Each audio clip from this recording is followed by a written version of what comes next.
It was my third day on the job at a hot Silicon Valley startup in early 2013. I was more than double the age of the dozen engineers in the room. I'd been brought into this hot startup because I was a seasoned expert in my field.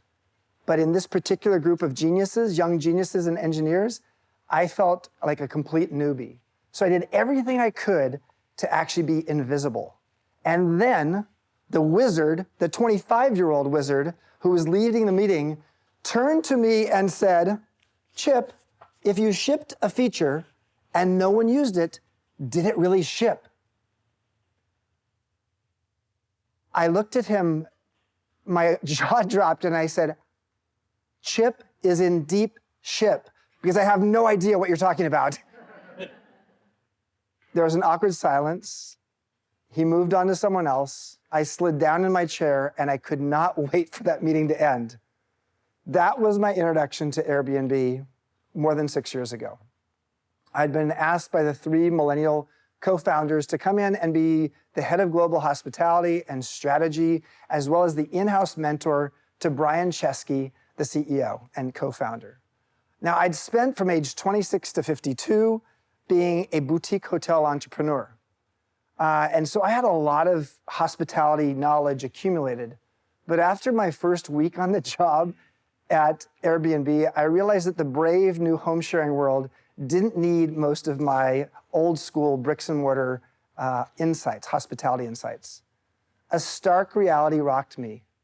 What in the hell do I have to offer these people? I'm twice their age on average. I've never worked in a tech company.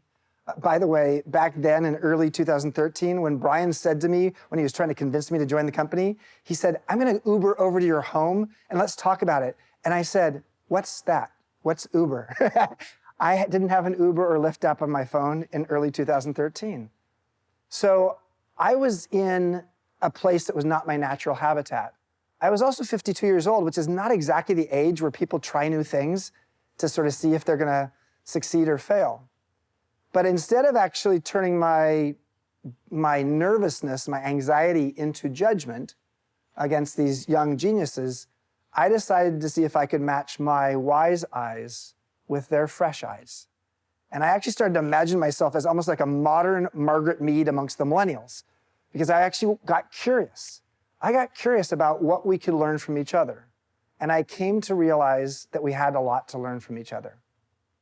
So that brought me to a point in my first few months at Airbnb, about 6 years ago, where I started to ask the question, why is it that we as different generations, we have 5 generations in the workplace for the very first time, why is it that we almost treat each other like separate countries on the same continent?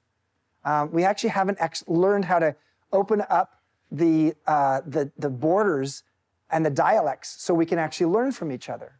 And I truly believe that one of the critical trade agreements of our time in the 21st century is learning how to create an intergenerational potluck that all of us can actually take advantage of.